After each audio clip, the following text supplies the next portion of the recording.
Respiratory system is important to all living organisms for gas exchange between air and circulating blood, moving air from the exchange surface of the lungs, protection of respiratory surfaces, production of sound, and provision of for olfactory sensations. In our video, we'll focus more on upper respiratory system. The external nose includes the root, which is area between the eyebrows, the bridge, the dorsal nasi, terminating at the apex. Just inferior to the apex is the philtrum. The external opening of the nose, nostril or nares are bounded laterally by the flare alae. It is covered with the skin and contains two nasal bones, several cartilages, and muscle of facial expressions. The external nose contains the most anterior part of the nasal cavity and the nasal vestibule. The framework of the external nose is made of nasal bones, the maxillary bone, frontal bone. Below this bone part is formed of the plates of hyaline cartilage. The nares are oval aperture on the inferior aspect of the external nose and are the anterior opening of the nasal cavities. They are held open by the surrounding alar cartilages and septal cartilage and by the inferior nasal spine and adjacent margin of the maxillae. The two nasal cavities are the uppermost parts of the respiratory tract and contain the olfactory receptors.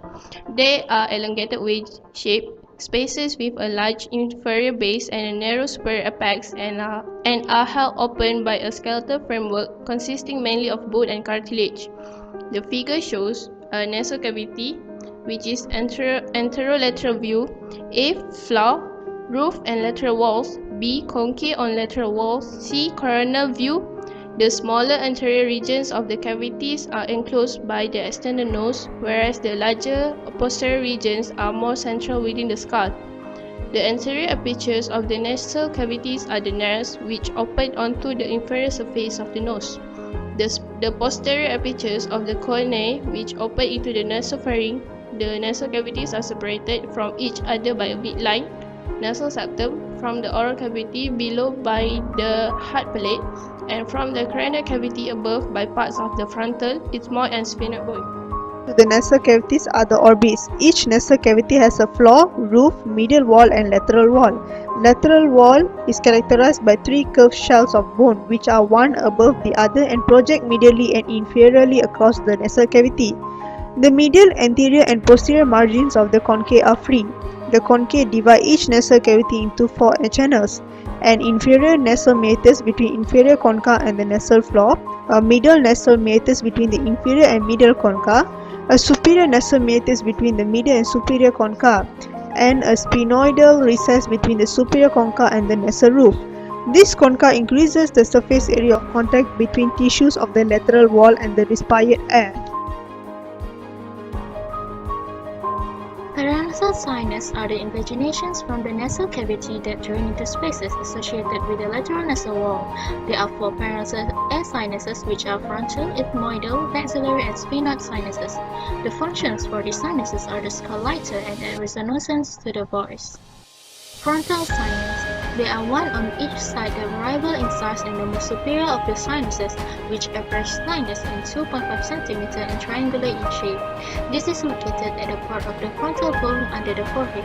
It drains onto the lateral wall of the middle meatus via frontonasal duct, which penetrates the ethmoidal labyrinth and continues as the ethmoidal infundibulum at the front end of the semilunar hiatus. The frontal sinuses are funnel-shaped structures with their ossia located in the most dependent portion of the cavities. The posterior wall of the frontal sinus, which separates sinus from the anterior cranial fossa, is much thinner than its anterior wall. Ethmoidal sinus.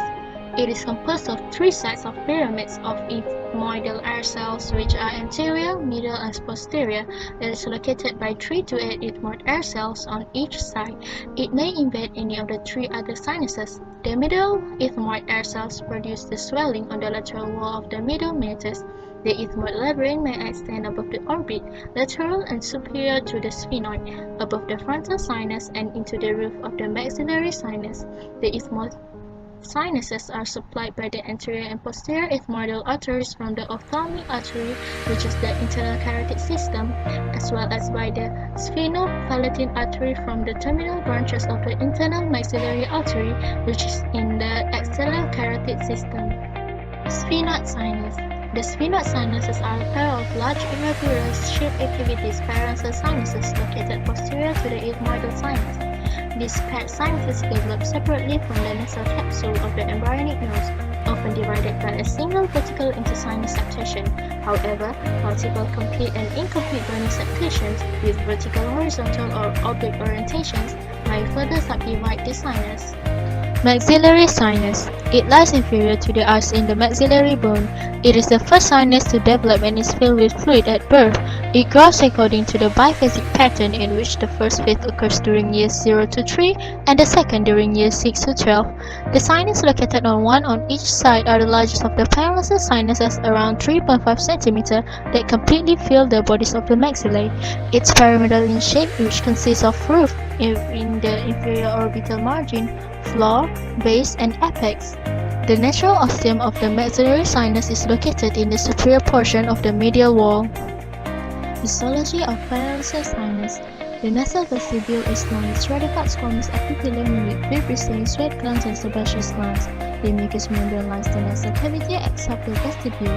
There are two types of mucous membranes, which are respiratory mucosa and olfactory mucosa. The respiratory system is the part of the mouth and parental sinuses that are lined by a respiratory mucous membrane. It is pseudostratified columnar ciliated epithelium in shape with goblet cells. Lamina propria containing mucus and serous glands. There are also numerous thin wall veins, especially over the inferior concha. The olfactory epithelium shaped by pseudostratified columnar cells with three different types of cells. Lamina propria containing loose connective tissue, bipolar and small serous glands, and a bundle of axons, and also tentacular supporting cells and basal stem cells. The pharynx is that part of digestive tube which is placed behind the nasal cavities, mouth, and larynx. It is a muscular membranous tube, somewhat conical in form with the base upward and the apex downward, extending from the undersurface of the skull to the level of the precord cartilage in front and that of the 6 cervical vertebra behind. The cavity of the pharynx is about 12.5 cm long and broader in the transverse than in the antero-posterior diameter. Its greatest breadth is immediately below the base of the skull, where it projects on either side behind the pharyngeal ostium of the auditory tube as the pharyngeal recess. The pharynx divided into three sections, which the nasopharynx at superior portion, oropharynx at continuous with oral cavity, and the laryngopharynx in between the hyoid bone and esophagus. The upper portion of the pharynx, the nasopharynx, extends from the base of the skull to the upper surface of the soft palate. It includes the space between the internal nares and the soft palate and lies above the oral cavity. The adenoids, also known as the pharyngeal tonsils, are lymphoid tissue structures located in the posterior wall of the nasopharynx. While the tonsillar ring is an annular arrangement of lymphoid tissue in both the nasopharynx and the oropharynx. The auditory tube, which connects the middle ear to the pharynx, opens into the nasopharynx at the pharyngeal opening of the auditory tube.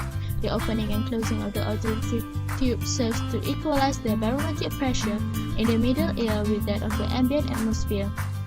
The anterior aspect of the nasopharynx communicates through the cornea with the nasal cavities. On its lateral wall is the pharyngeal opening of the auditory tube, somewhat triangular in shape and bounded behind by a firm prominence, the torus tuberosa cushion caused by the medial end of the cartilage of the tube, which elevates the mucous membrane. The oropharynx lies behind the oral cavity, extending from the uvula to the level of the hyoid bone. It opens anteriorly through the isthmus portion into the mouth, while in its lateral wall between the palatoglossal arc and the palatopharyngeal arc is the palatal tonsil.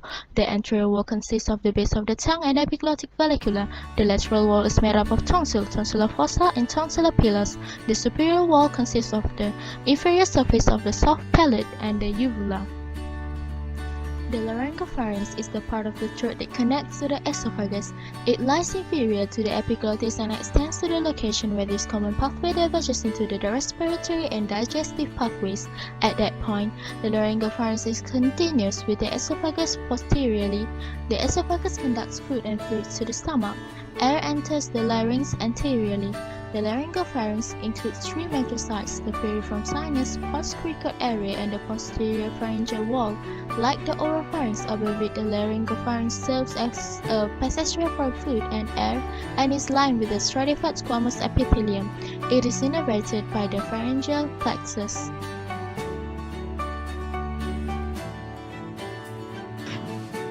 At physiological pressure of oxygen, only small amount of oxygen is dissolved in plasma since oxygen has low solubility.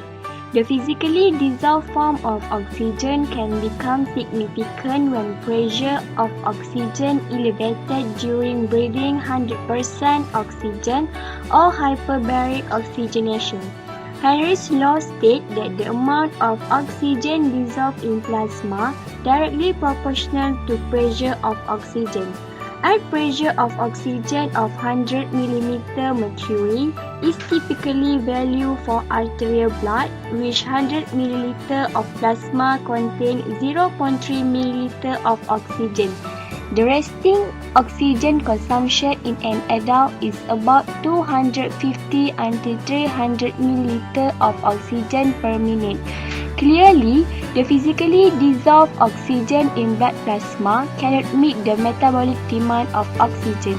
Fortunately, we have 4 to 6 billion in red blood cells.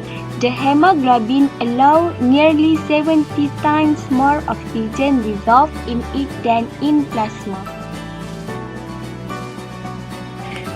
Hemoglobin is a protein molecule found in red blood cells made of 4 subunits, which is 2 alpha subunit and 2 beta subunit. Each subunit surrounds a center ion group that contains iron and binds one oxygen molecule. Molecules with more oxygen bound to ion group are brighter red. That is why the oxygenated blood that carry 4 oxygen molecules is bright red in color, while the deoxygenated blood is darker red in color. The hemoglobin is easier to bind to second and third oxygen molecule than the first one. This is because the hemoglobin molecule changes its conformation as oxygen bind. The fourth oxygen is more difficult to bind.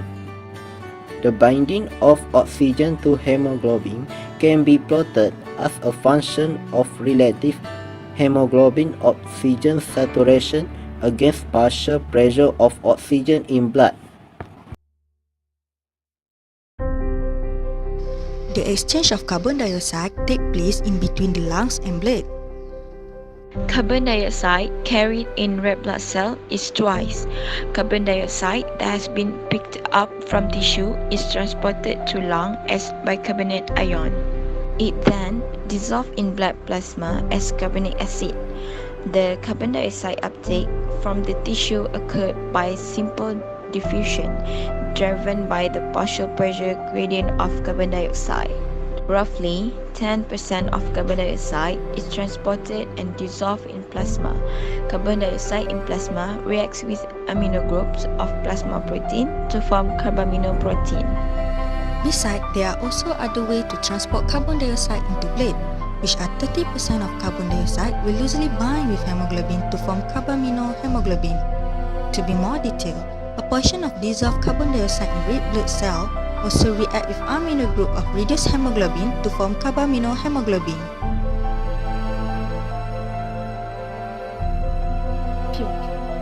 Majority of carbon dioxide molecules, almost 60%, are carried as of the bicarbonate ions in blood. Carbon dioxide diffuses into the red blood cells. Carbonic anhydrase, an enzyme in the red blood cells, quickly converts the carbon dioxide into carbonic acid. Carbonic acid is an unstable intermediate molecule that immediately dissociates into bicarbonate ions and hydrogen ions. The newly synthesized bicarbonate ion is transported out of the red blood cell into the blood plasma in exchange for a chloride ion. This is called the chloride shift. Chloride shift. When there is increased of bicarbonate ion in red blood cell, it will diffuse out in the blood plasma. This movement makes red blood cell becomes more positive charge. Chloride ion attracted to enter the red blood cell. The chloride shift occurs. Hemoglobin binds to the free hydrogen ions, producing deoxyhemoglobin.